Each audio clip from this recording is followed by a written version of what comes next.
Welcome to our Hong Kong Brief Show. I'm your host, Jenny. Today, we're diving into the vibrant shifts happening in Hong Kong's retail and food scene, where traditional bakeries are closing, but innovative bakeries and cozy teahouses are thriving. Smaller outlets are gaining popularity thanks to lower costs and cultural trends, while big restaurants face challenges with high investments and competition. Rents are dropping, and landlords are offering sweet deals to attract tenants, all signaling a move toward unique, experience-driven concepts. Please continue to watch for more details.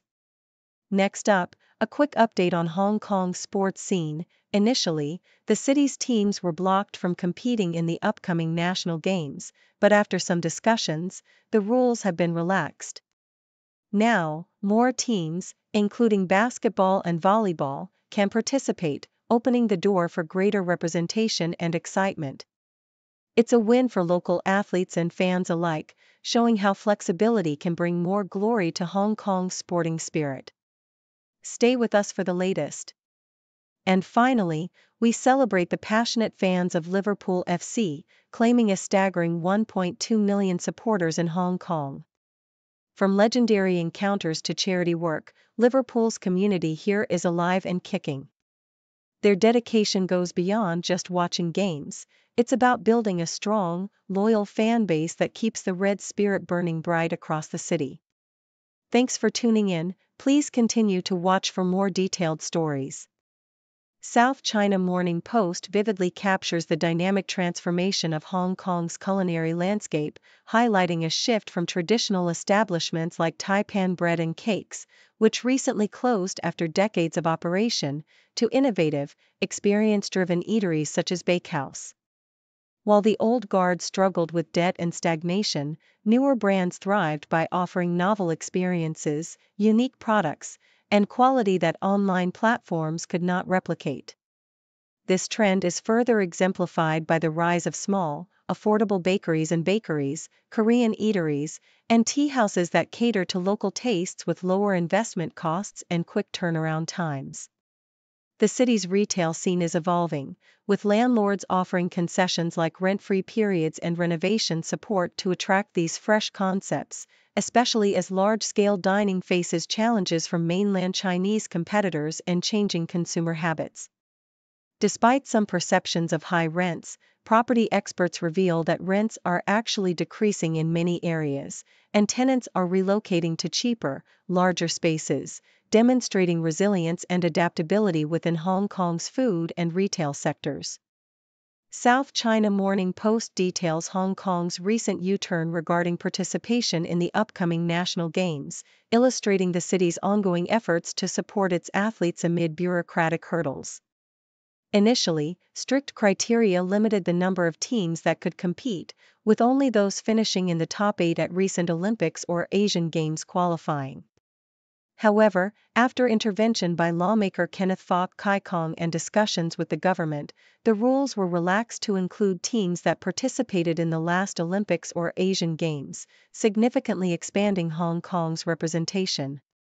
For instance, the Basketball Association now can send 5 teams, including both men's and women's senior squads, up from 3. The change reflects a compromise driven by advocacy from sports associations and internal negotiations, highlighting the city's commitment to fostering local talent and ensuring broader participation in a major multi-sport event. The move also underscores the importance of political and sporting diplomacy in navigating bureaucratic obstacles and supporting Hong Kong's athletes on the national stage. South China Morning Post poignantly recounts the personal loss of a close friend through the lens of Chinese poetry, capturing the depth of their friendship and the enduring impact of shared memories. The author reflects on their friend's vibrant life, his love for classical Chinese poetry, and his resilience despite battling stage 4 lung cancer. The narrative is enriched with stories of their travels, especially a memorable moment in Lisbon indulging in Portuguese egg tarts, symbolizing their camaraderie.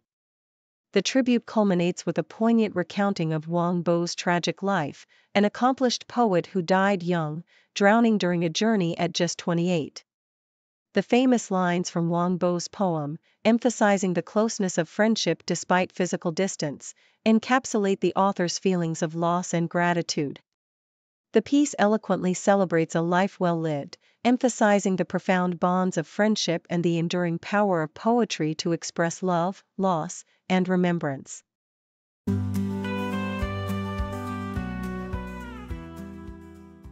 South China Morning Post paints a vivid portrait of Peter Lai, a legendary Hong Kong lyricist whose life story is as inspiring as his poetic creations. Born into hardship in 1950, Lai faced early tragedy with the loss of his father and the struggles of poverty that forced him to leave school at a young age. Despite these setbacks, his childhood working as a paper boy and his immersion in Cantonese opera and wuxia fiction broadened his literary horizons, fueling his passion for lyricism. His breakthrough came when Sam Hui discovered his writing, leading to a collaboration that launched Lai's illustrious career. His lyrics, characterized by deep emotional resonance and philosophical insights, became iconic, with songs like Monica and Break the Iceberg capturing the hearts of generations. Recently, Lai gained renewed attention on Weibo by revealing his support for his son's debt repayment and his pursuit of love, showcasing his candid, resilient spirit amid personal challenges. His journey from a poverty-stricken child to a celebrated lyricist and media personality embodies perseverance and a profound love for storytelling. The South China Morning Post also highlights Sunny Sandler, the 16-year-old daughter of comedian Adam Sandler, whose acting career is blossoming alongside her family's entertainment legacy. Starting as a child in films like Grown Ups, Sunny has steadily carved out her own space, earning praise for her leading role in You Are So Not Invited to My Bat Mitzvah. Her performances often feature her alongside her sister Sadie and father, emphasizing a tight-knit family bond rooted in show business. Sunny's interests extend beyond acting. She's passionate about singing and admires artists like Taylor Swift, often performing with her sister at family events. Her recent bat mitzvah, attended by stars like Jennifer Aniston and Halsey, marked a milestone in her personal life, reflecting her vibrant personality and burgeoning talent. As she balances her acting pursuits with her musical interests, Sunny Sandler is poised to continue her family's legacy while forging her own identity in Hollywood's next generation.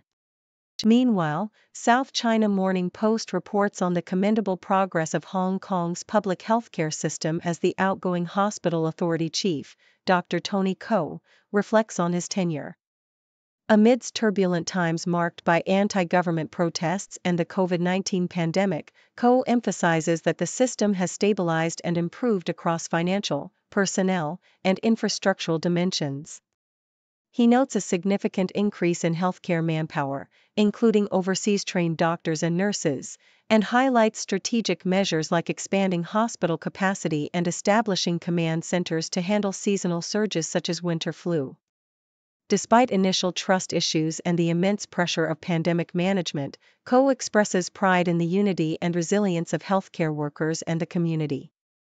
Looking ahead, he plans to step back from his administrative role, pursue part-time teaching, and spend more quality time with family, embodying a philosophy of selfless public service. His leadership story underscores a dedication to continuous improvement and a hopeful outlook for Hong Kong's healthcare future.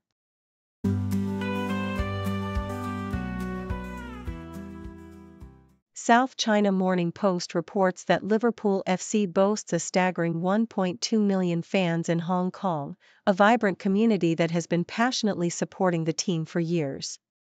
During their recent visit, thousands of supporters experienced a series of unforgettable events, including surprise appearances by legendary figures like Kenny Dalglish and Jersey Dudek, who joined in training drills and interacted intimately with fans.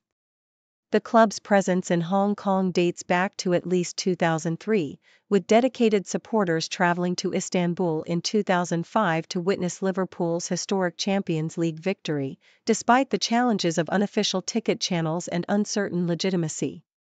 Over the years, the local supporters have maintained a lively culture of gathering at bars like Lockhart 88, organizing competitions such as Supporter of the Year, and engaging in charity work through partnerships with Impact Hong Kong to aid the homeless, demonstrating that their passion extends beyond football into community service and cultural celebration. The South China Morning Post also highlights the recent reveals at Watches and Wonders 2025, where the resurgence of blue in watch design captured attention. Major brands like Rolex, Zenith, Parmigiani Fleurier, and Chanel showcased innovative takes on the classic color, using unexpected textures and materials, from icy platinum and matte ceramics to pearly lacquers. Rolex's new Land Dweller and Oyster Perpetual models featured sophisticated blue dials with intricate patterns, elevating the aesthetic appeal of their technical innovations. Zenith celebrated its 160th anniversary with a lapis lazuli dial and a modern upgrade of its historic caliber, emphasizing the brand's deep-rooted connection to the sky and pioneering spirit. Meanwhile, Chanel introduced the matte blue ceramic J12 Blue after 5 years of development, pushing the boundaries of ceramic as a luxury material, alongside other brands like Vacheron Constantin and Hermès reinterpreting vintage classics with contemporary blue accents, illustrating how the color has become a symbol of both tradition and innovation in horology. BBC reports on urgent climate action, emphasizing that planting trees in urban areas must accelerate dramatically to combat the deadly heat waves expected in the future. Experts from Cardiff University warn that increasing city tree coverage by 30 to 40% could reduce air temperatures by up to 5 degrees Celsius, significantly mitigating the urban heat island effect that makes cities perilously hotter during summer. Their research, supported by real-world measurements in Cardiff, underscores the importance of fast-tracking large-scale tree planting initiatives, with current coverage far below the optimal levels needed for meaningful impact. Additionally, integrating green infrastructure like breezeways, water features, and curved buildings can further enhance cooling efforts, but trees remain the most cost-effective and long-lasting solution. As climate models project increasingly extreme temperatures, potentially surpassing 40 degrees Celsius, urban green spaces are vital for protecting vulnerable populations, reducing heat-related deaths, and providing winter benefits by allowing sunlight to penetrate through leafless branches, making cities more resilient against climate change.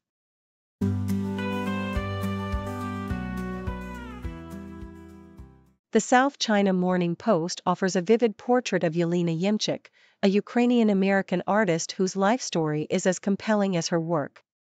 Yemchuk, who met her husband Eben Moss-Bachrach in the 1990s at a dinner party, has cultivated a distinguished career rooted in her photography, painting, and filmmaking.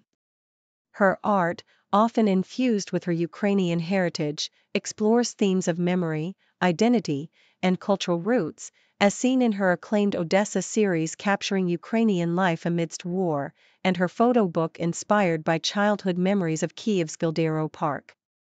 Her creative endeavors extend beyond photography into painting and directing music videos, with her surreal, dreamlike style earning exhibitions and features in prestigious publications like Vogue and The New Yorker. Their enduring relationship, spanning over 3 decades and including 2 daughters, exemplifies a harmonious balance between demanding artistic pursuits and family life, with Moss-Bachrach praising Yemchuk's ability to focus on her art during her most active periods. Foreign policy delves into the complex political and economic ramifications of Xi Jinping's crackdown on dining culture in China, illustrating how a traditional idiom about food's importance has been inverted into a tool of political control. The campaign, initiated to root out corruption and excess within the Communist Party, has escalated from targeting lavish banquets to imposing strict restrictions on officials' eating habits, banning alcohol, limiting group sizes, and scrutinizing even modest meals. This overreach, driven by a desire for discipline, has inadvertently stifled local economies, especially in the service sector, where restaurants face revenue drops and layoffs.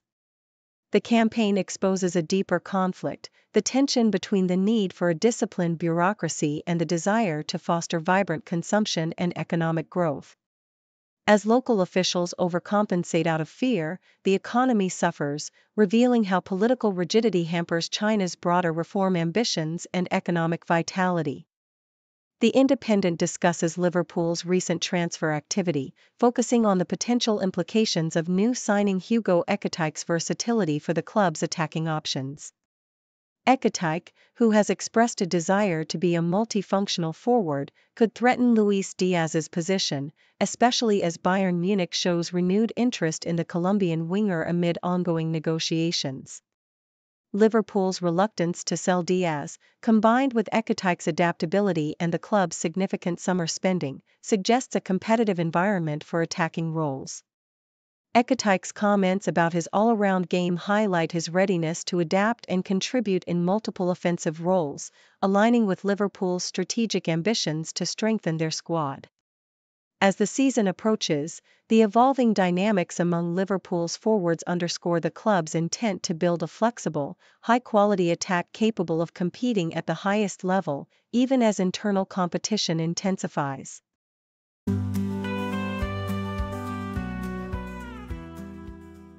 CNN reports on the recent crackdown by Hong Kong authorities targeting overseas activists, highlighting the city's efforts to curb dissent through arrest warrants and financial incentives. The Hong Kong police announced rewards for information leading to the capture of 19 activists, accused of forming a Hong Kong parliament abroad, with the group allegedly advocating for self-determination and attempting to establish a Hong Kong constitution. Despite the group's limited influence, its Toronto-based electoral committee drew around 15,700 votes. These measures reflect Beijing's tightening grip on dissenters, both locally and overseas. Notably, some activists, like Elmer Yuen and Sasha Gong, openly criticize the move, with Gong, a U.S. citizen, condemning Hong Kong's shift towards a police state. The authorities have previously issued arrest warrants for prominent figures like Nathan Law and Ted Hui, and revoked passports, sparking international criticism over the erosion of civil liberties promised during Hong Kong's 1997 handover. The U.S. and other Western nations have responded with sanctions against Chinese and Hong Kong officials, accusing them of transnational repression, further straining diplomatic relations amid ongoing concerns over Hong Kong's autonomy.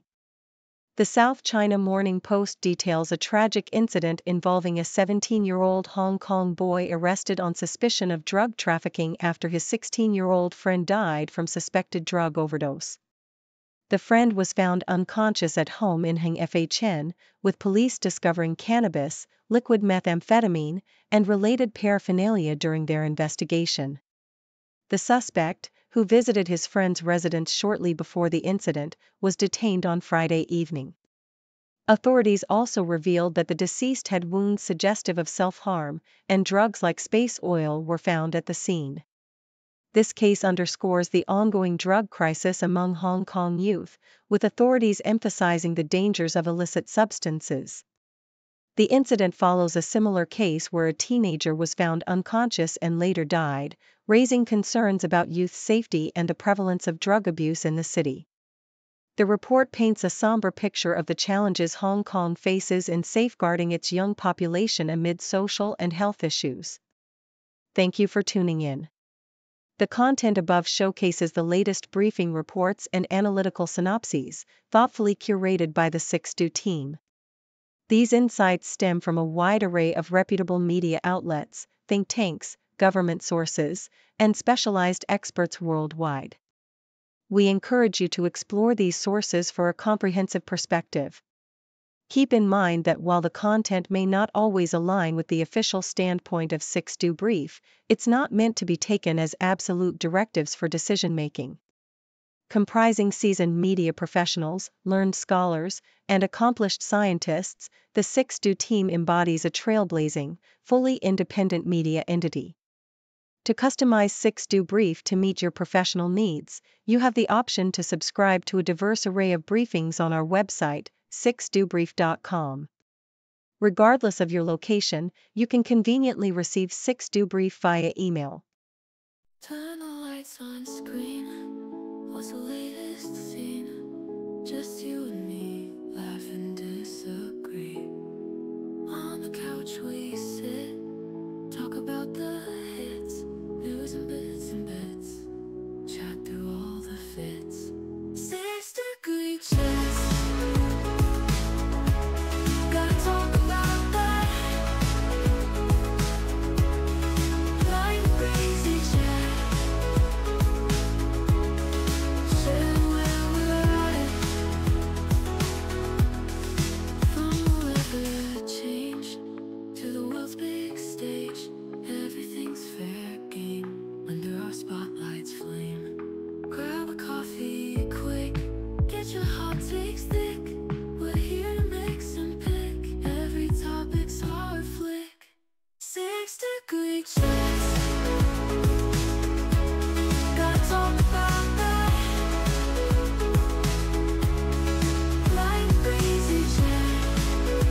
reach out.